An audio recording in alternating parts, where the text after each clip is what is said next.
busy. Today is the first off day. Since things have really picked up.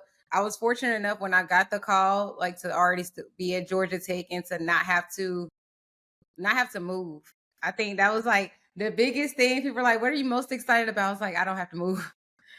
Yes, I love the WNBA. I'm ready to. I love that job. I want that job, but I also don't actually have to pack up and change locations. And so, what helped me out a lot is that during my transition from Georgia Tech, I was able to just kind of still go and be around the Atlanta Dream team and get to know their players and things like that. So that way, once we started training camp on January 27th, we were able to just kind of hit the ground running. And I mean, if anybody knows anything about training camp, it's a all day type of situation. So at work at 6 and probably there on most days till like 4 or 5. And so we recently had media day earlier today. And so it was like as soon as your picture was done, I was like, I'm out of here. I'm about to get my house back together and in order. Well, I remember, I can only imagine, and we'll talk about it in the Hmm. convo or whatever. But that preseason training, I know people been cussing you if Yes. if you've been doing it right, which I know, Right. which Right. I know that you have been. But let's go back, and like kind of cover your backstory. Hmm. Some Did you play sports? Like, as did you start out as a young girl playing sports, and how did you get interested in sports, and ultimately, what inspired you to go the strength and conditioning route? Yeah, for sure. So, growing up, my sister and myself, we both started early. And I think it had a lot to do with just like our family and like the environment that we were in. So I know for from the time I was born and going to either I was either in Tuskegee or Auburn most of the time because my uncles they played football there, and so I used to travel a lot of places with my grandmother. And just kind of being like we were also the first two girls first two girls of the family. So when Oh, you really? have my mother, but then you also have my uncles who they think they are our dad in a sense. We spent a lot of time around sports, and so then eventually, like I guess I'm not even sure how it transitioned. Oh, I would say like the YMCA. We Yeah. we went to the YMCA a lot, and so then we picked up a basketball, and we just started bouncing. And so coming up through AAU, which now compared to then, AAU is not what it used to be. Oh, yeah. I mean, we had like our travel seasons and things like that, but it's on a much greater scale now. And that was fun for us because we made a lot of friends. And even going to like through middle school and high school, we also made friends in the sports world. I know in high school I was playing the drums, I was a cheerleader, I played basketball, I played volleyball. And so I just always kind of knew that I always wanted to be around sports. And so whether that was during volleyball season, I would work in the train during the off season, I would work in the training room. Then I would work in the training room until I had to be on the basketball court for basketball season. And so I originally went to Auburn with the impression of I want to major in pre-physical therapy. But then as you go through that and as you experience college, I realized like I don't really want to do additional school, like not that much additional school. And so I was like, I reached out and we figured out a major that would still allow me to train in a way because I was still very active in the weight room as well. In high school for us, it was an included period that we had to go to the weight room if you were an athlete. And so, and not in a lot of schools is that the case. And so I kind of just I never even knew that strength conditioning was a field. I thought that we were just supposed to work out because we're athletes. And so with that being said, I eventually transitioned to exercise science in college. And then I stayed on a little bit longer. But mainly because I still hadn't figured out what I wanted to do just yet. Okay. And so we I applied to the graduate program and got accepted. So I was able to also stay in Auburn for a little bit longer and got my master's in exercise physiology. And so from there, I worked in a personal training gym because I still like to work out at the time. And my mom was like, that's not going to cut it.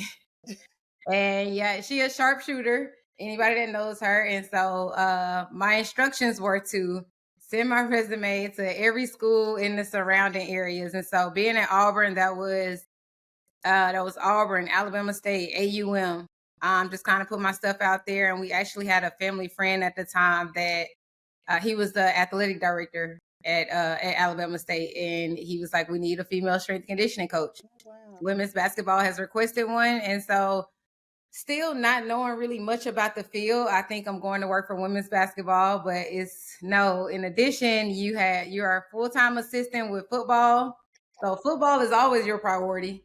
Okay. And then you will also be doing men's and women's basketball, volleyball, men's and women's tennis, men's and women's golf.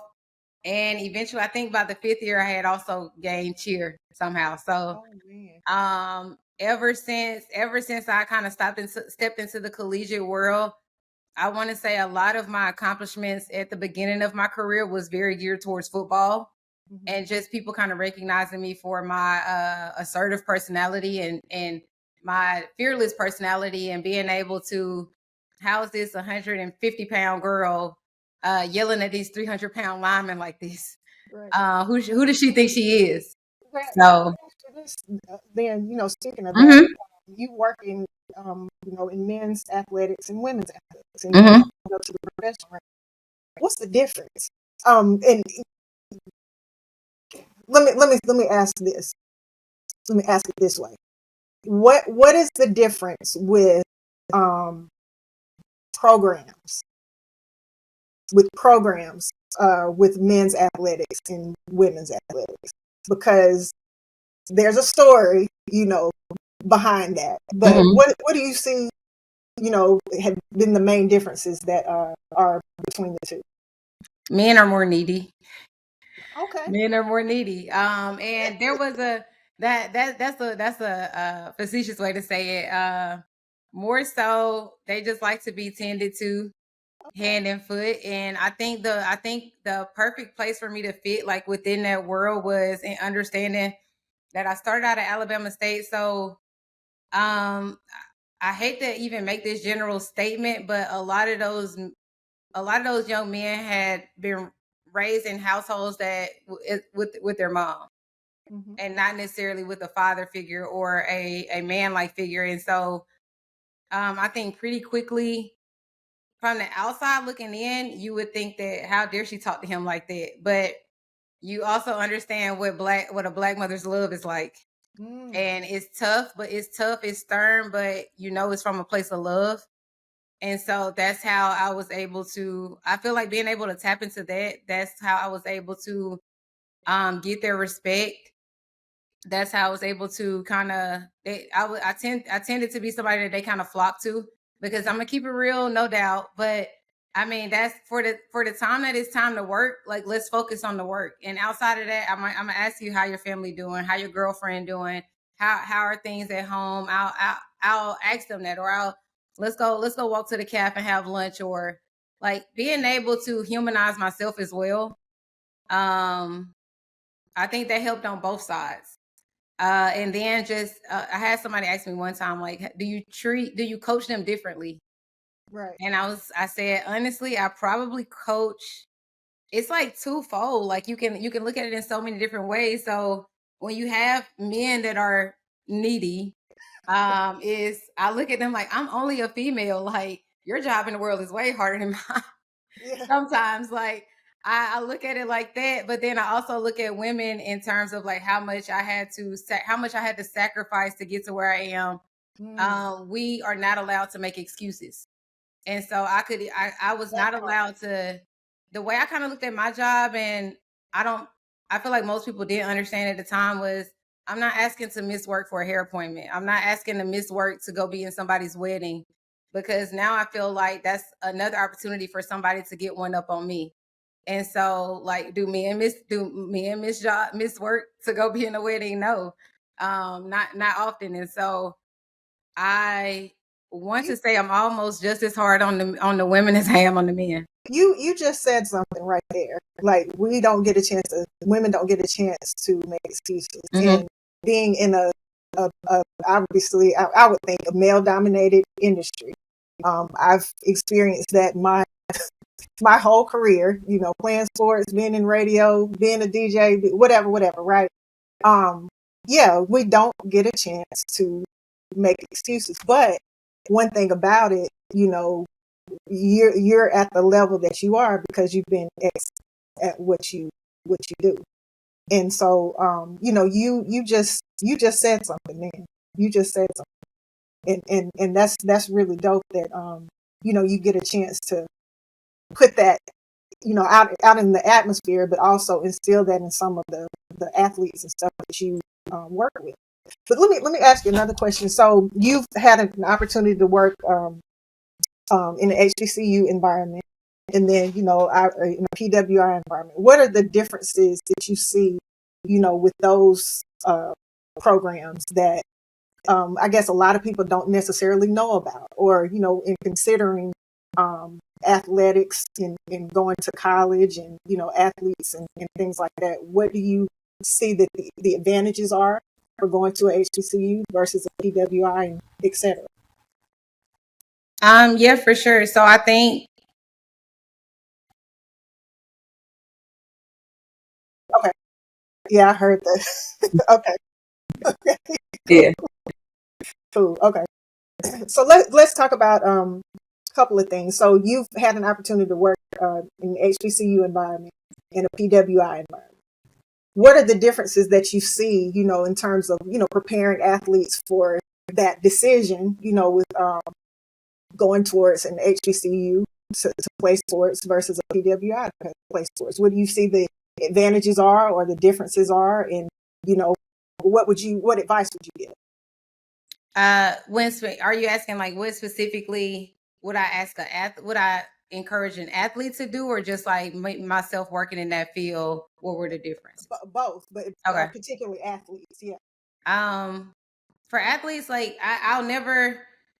I'm gonna address that first. I'll never have like an opinion of what they should do because everybody wants a different experience from whatever they did. All I can do is tell from my own personal experience that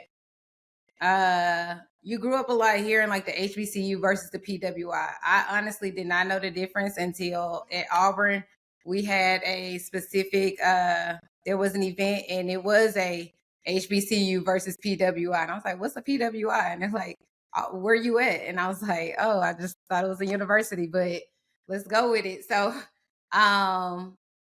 people want different things out of their experiences. So all I can tell people is that from my experience at Auburn, I felt like I got everything out of it that I needed to get out of it. And I mean, you hear people's horror stories from attending PWIs or HBCUs, and I just I never experienced those things. So I can't make those personal for me. I can only provide empathy in areas that are needed, but I just know from my own personal experience.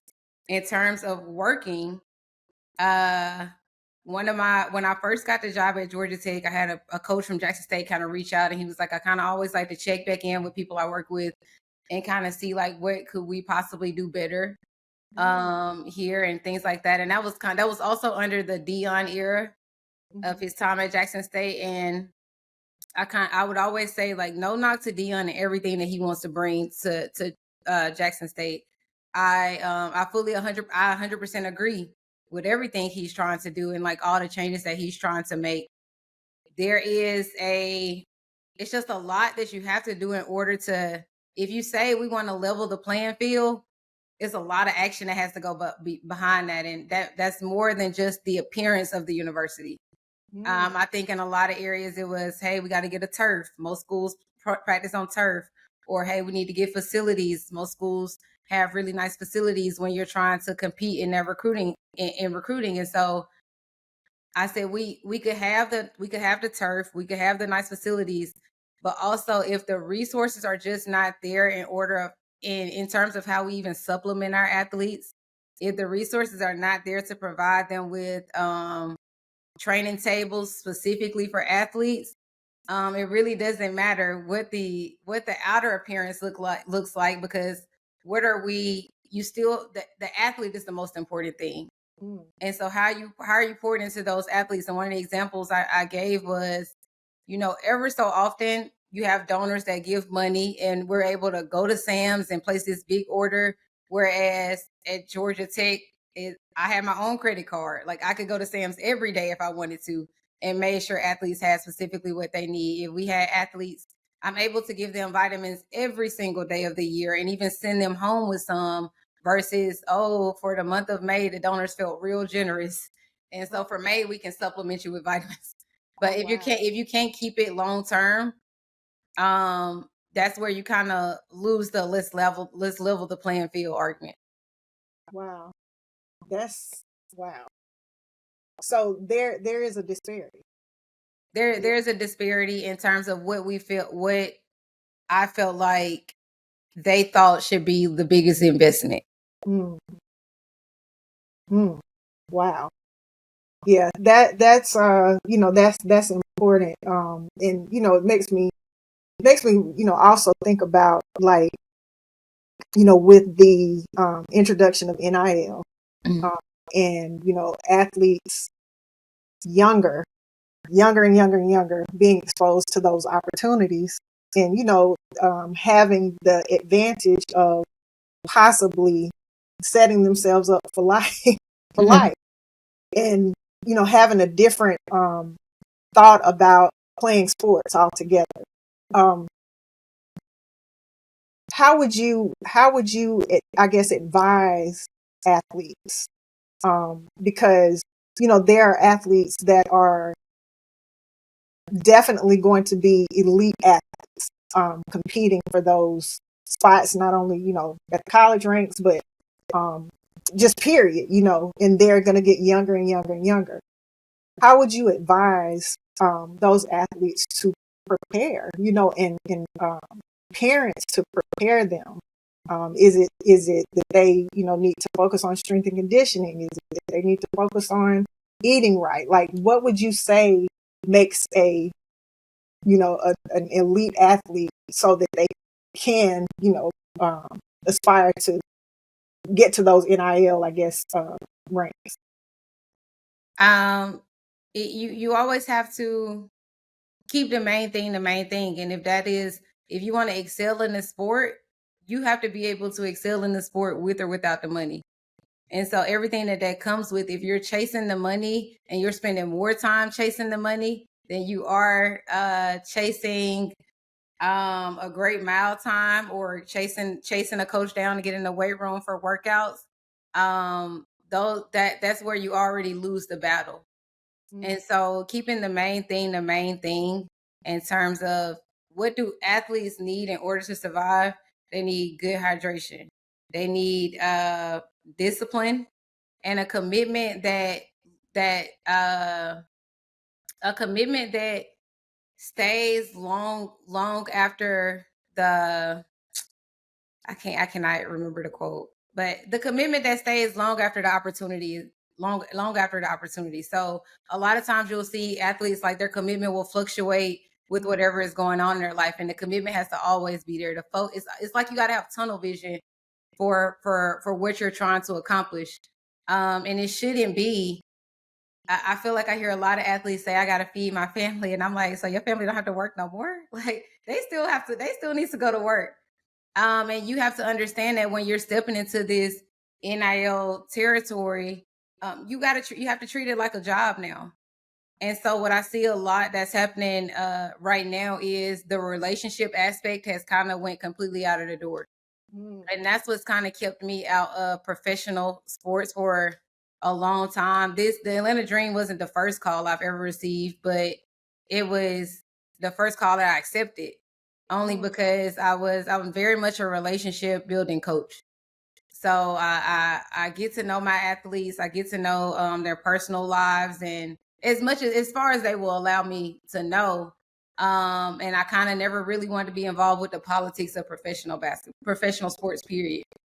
And so with everything that's going on in the NIL space, and I think this was one of the best years we had at Georgia Tech. One of the best years I've had at Georgia Tech. And then as soon as that season is over, like 5 people get in the portal. And then as the week goes, more people and more people till we were down to a roster of 3. Does it like with that, like, are they like starting over? Like, you know, is like, do they start over with protocols? Do they start over with like everything as far as regimen goes when something like that happens? Yeah. So, and how does that negatively affect the, you know, the progress of that, you know, that commitment, I guess, you know, that you mentioned? Yes, absolutely. They, in a sense, they are starting over, because when I first get an athlete from high school senior to freshman, I am evaluating and assessing like what your areas of need are. And so from there, I am building a 4-year program in terms of like what your progression will look like.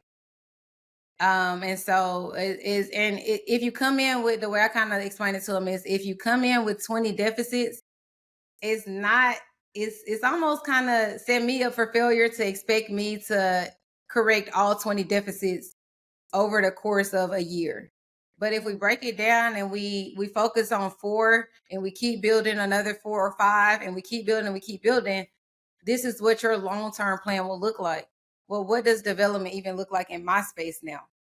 Now is, you're pretty much training an athlete for the 6 months that they play basketball for that school, because if they decide to go somewhere else, is now they have to in turn start over in terms of what their development looks like, because now you have a new coach.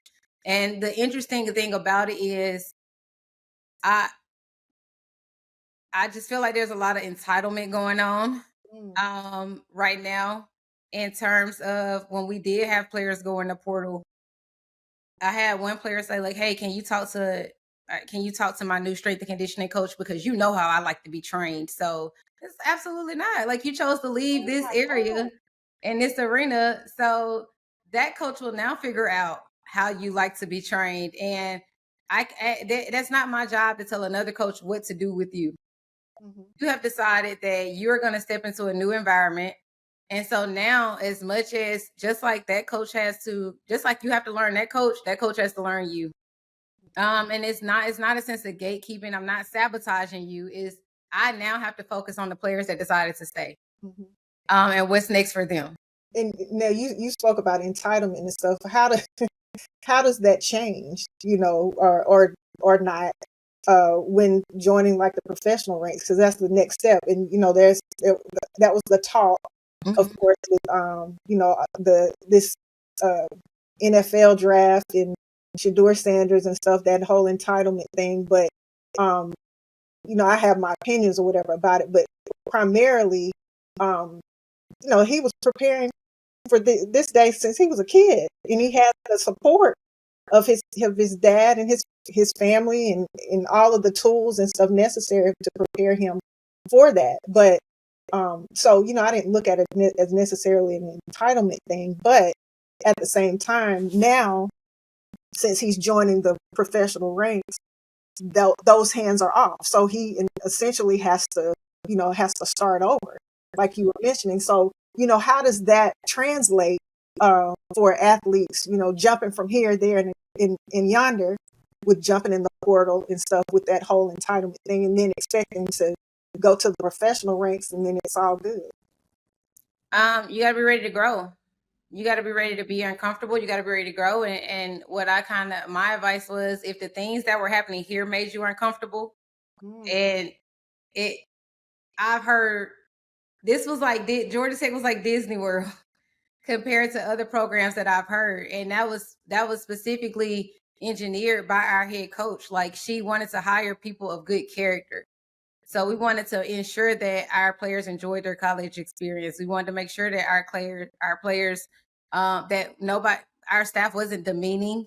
We were just demanding. So if the things that we asked of you here made you uncomfortable, then you really, with you deciding to leave, that tells me, oh, you must be ready to grow.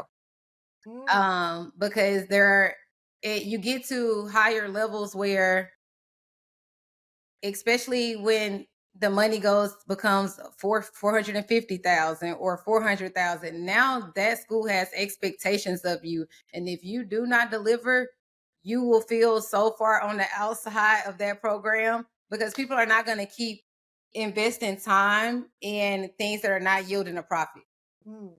And so that was one of the key things that like, now your work really has to speak for itself. So same thing with Shador. Is more so not a personal opinion of the situation, but more so, yeah, even if he had the support of his father, the support of all these other things, is you still got to go to Cleveland and perform. Right. Like, now your work has to speak for itself. Right. And then the big thing about that too is what I've kind of gathered, and just in my personal experience, is these professional teams, they really care about the character of a person too. So any scout that I've ever had to talk to, they're not asking me. They see the stats. Like, the stats are clear as day on the internet. That they don't need to ask me about the stats. They're asking me, is this person in a relationship? Has it been long term? Have you ever heard problems about this? Like, what's their family life like? Do their families come to games? Like, they're asking me. They want to know what is surrounding that person. Wow. What are the intangibles that we may not be privy to? Mm-hmm. So it's not always, and it shouldn't be, about the money, about getting that money. It's about developing the total athlete. Yes. Because, like you said, competing, and then you want longevity too. You want to be able to, earn a living doing something like that you've worked your whole life to do, but also to be able to maintain it and sustain it too. That's really interesting. So what would you say the most important aspects of strength and conditioning would be, in terms of athletes prepping for the next level? Like, is there a specific protocol that you would advise athletes to start, and when would you advise them to start?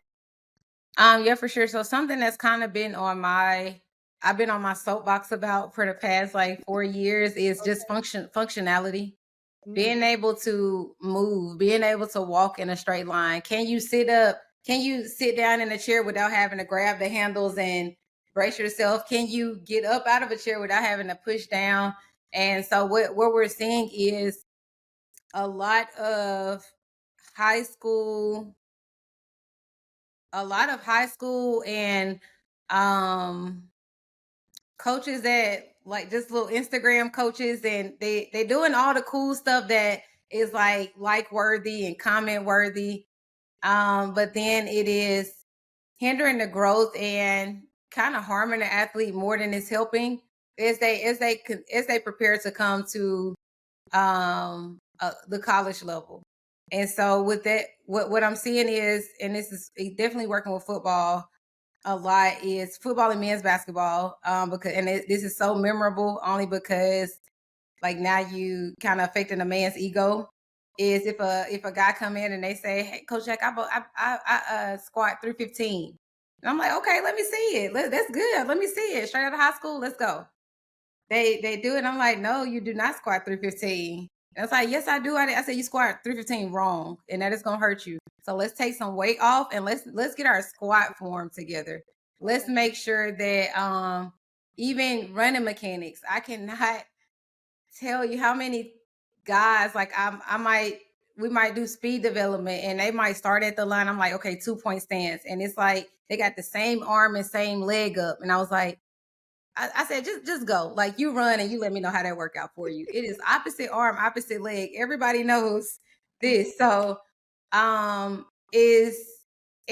are so many things now that when I get an athlete now, there is a protocol I go through, just in order to make sure that they do know how to move properly.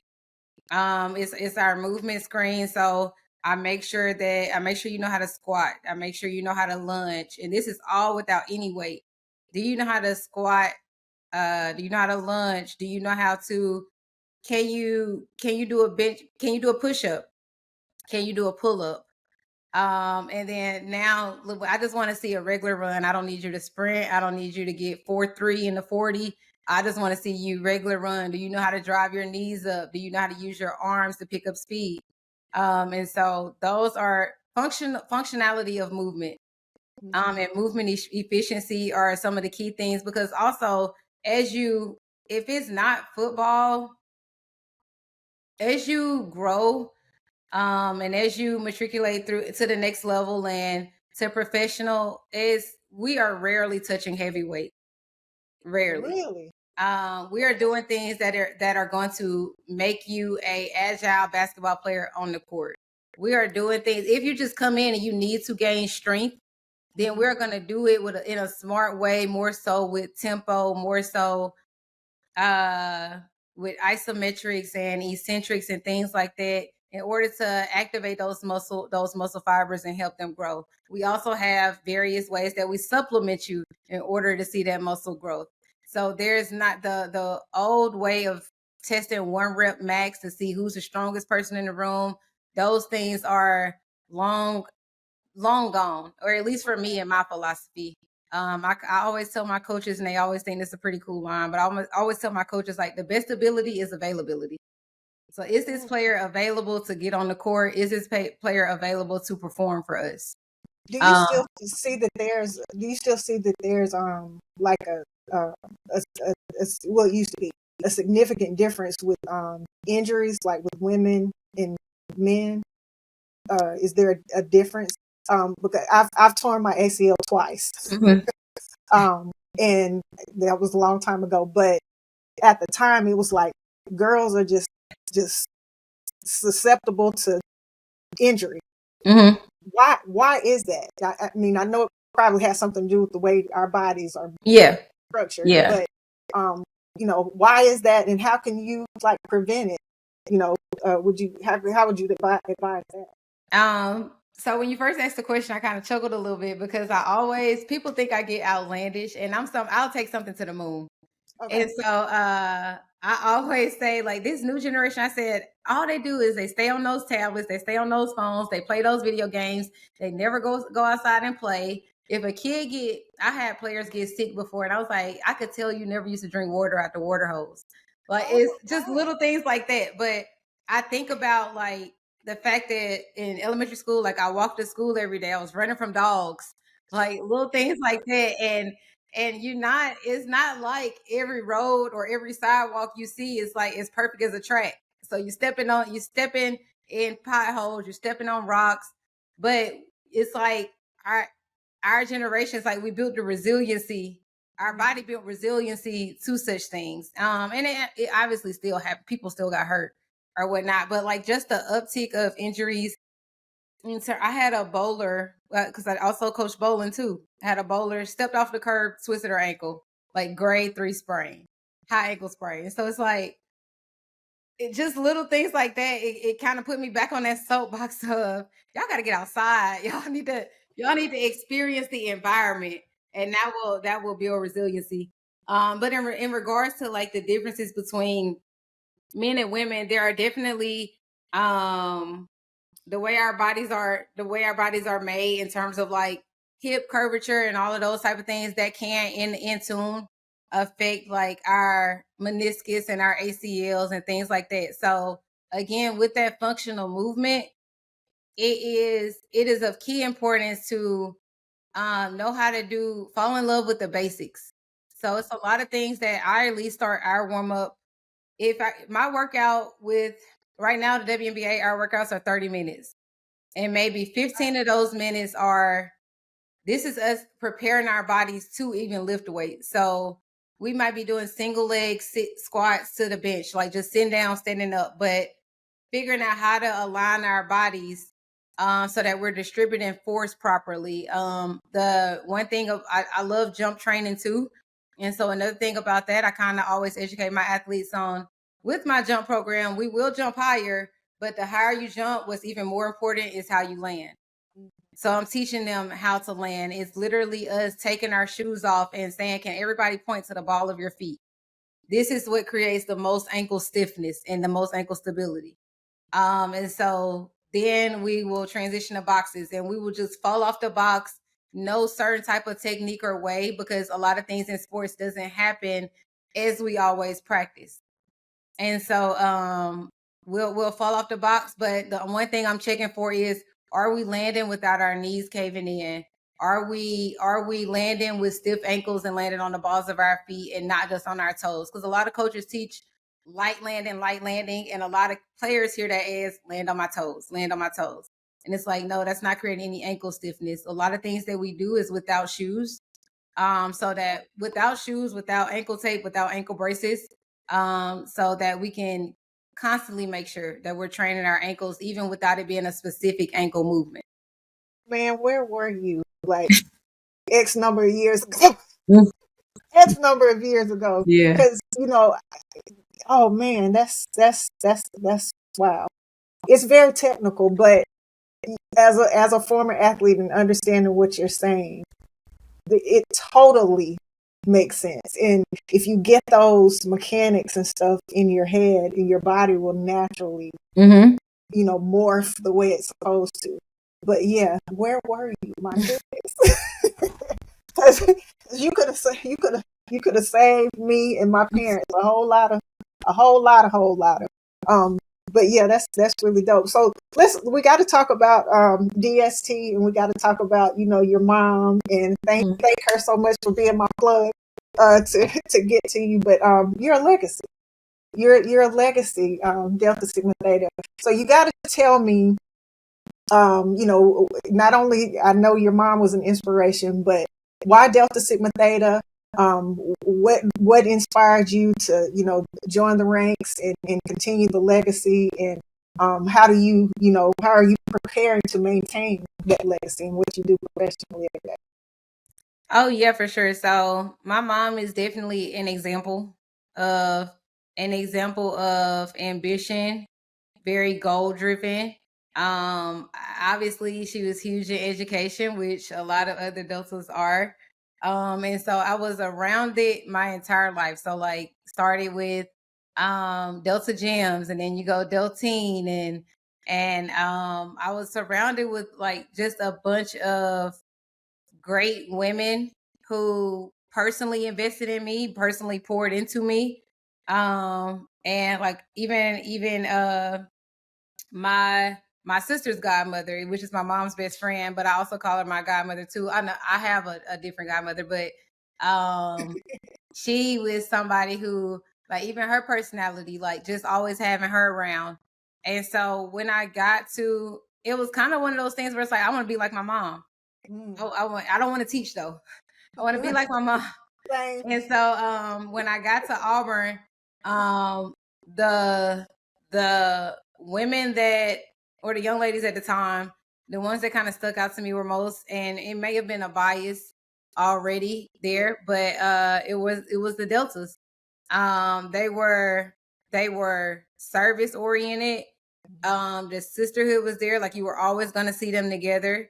And it was obviously ingrained in me, you're not gonna be an AKA. So not that I ever wanted to, but it's just no sense even looking over in that direction. Like, this is what you're gonna do. And so it was, as much as it was, I'm not gonna say it was forced on me, but as much as it was shown to me and I was around it, it became even more appealing once I got to college. And so I had a time in college. I definitely did. And I think by my sophomore year was those Deltas, like, I was, not only were they appealing to me, but I was also appealing to them as well. And so just them being able to help me out in terms of like, okay, this is what your GPA needs to be. This is what, like, these are the things that you need to start doing in order to prepare. Because one, we are interested, like you are somebody we would want, but also like you got to do the work too. So you have to tighten up in these areas, and they helped me along the way to the point now that even seeing like what my sisters do, what my profiles do, like they are still very much successful, very successful. So like even when I got this job, and it is at my age of 35, it still feels good to hear people say like, we're proud of you, and things like that. So just the support that I've had from the sorority as a whole has been amazing. And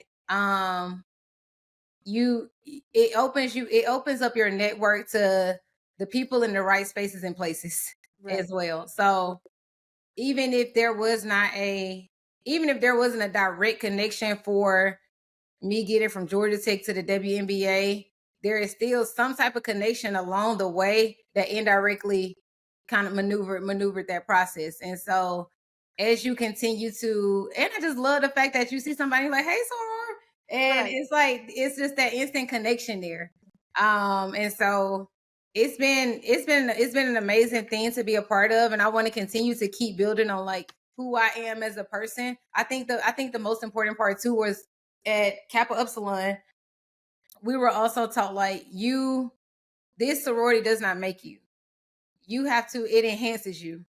And so with that being said, it's me understanding like any organization I step into, I have to bring my full self and fit in and figure out how do I use myself to enhance this organization. So I look at it like that as well.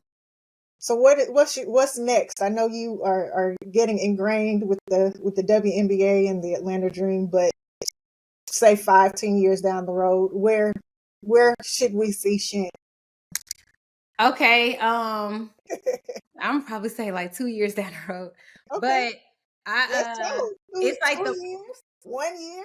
Let's go. The more. What's funny is I'm gonna rewind back to my time at Alabama State. When you're in those, depending on like what you want for yourself, like a lot of those environments can sometimes kind of dictate what you want for yourself. And so working there, I was like, okay, I cannot do this for the rest of my life. So eventually I need to transition into administration, and I need to start working on maybe my PhD. I need to be an athletic director, or you look at it in terms of that. And so then get to Jackson State, and it's like, okay, things look a little bit better, but I still can't be in this space for the rest of my life. So administration's still on the table. And then you get to Georgia Tech, and it's like, dang, I'm gonna do this till the wheels fall off. Like I'm not even thinking about administration no more. There's truly money in this area.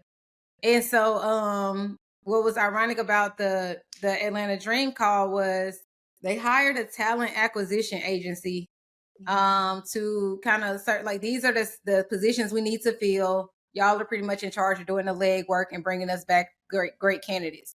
And so originally one of the priority jobs was a vice president of sports performance. So you would essentially be vice president of the Atlanta Dream with specific job of being overseeing like the athletic training, sports performance, all of that area. And so that was just not moving in the right direction. It was not moving fast enough.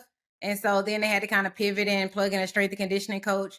But it's like in the back of my mind, I'm like, okay, now I know that that option is available as well, to where I'm still able to do my job. And honestly, like I work with an amazing athletic trainer now. And I sat down with her the other day, and I was like, you are fully ready. Like they should have just hired you to do that position. And, and so it's I fully trust and believe in like everything that she does as well. And she's been in the W a lot longer than me. So I'm learning a lot of things from her as well.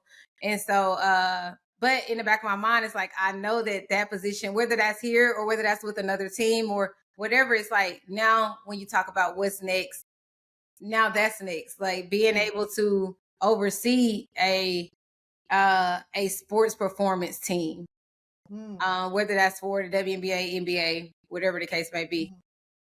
You want to stay in basketball? Yes.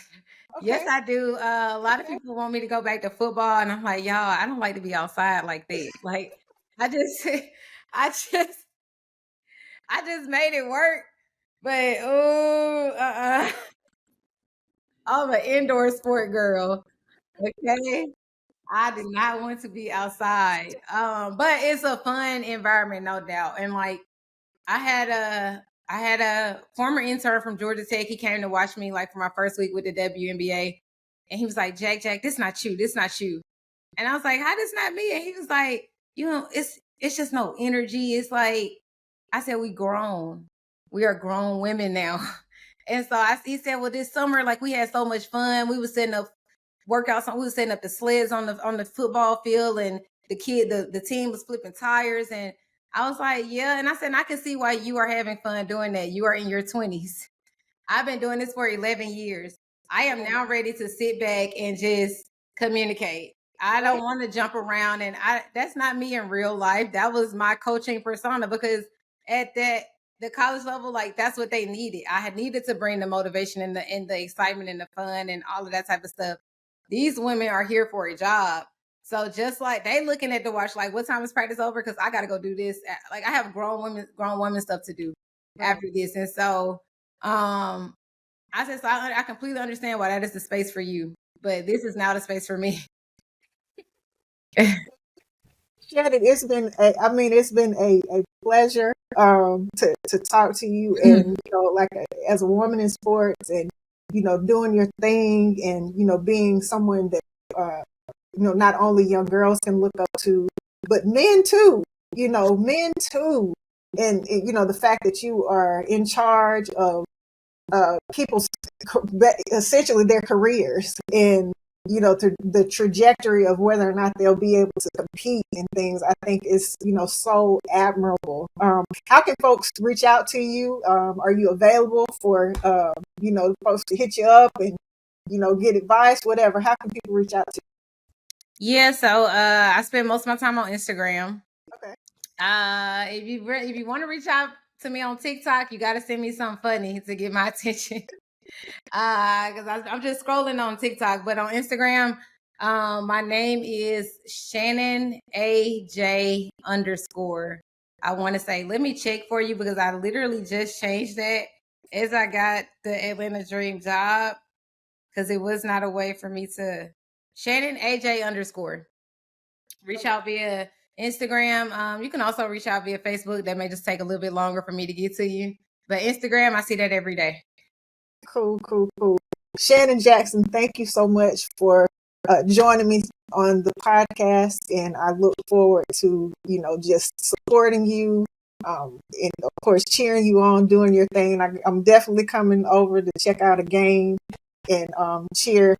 I think there's some players on the Atlanta Dream that I'm good with, but I'll be coming there to support you for sure. But thank you so much. And everybody, please make sure that you like, share, comment, subscribe to the podcast on all podcast platforms, wherever you get your podcasts. Follow us on social media and catch full episodes on YouTube.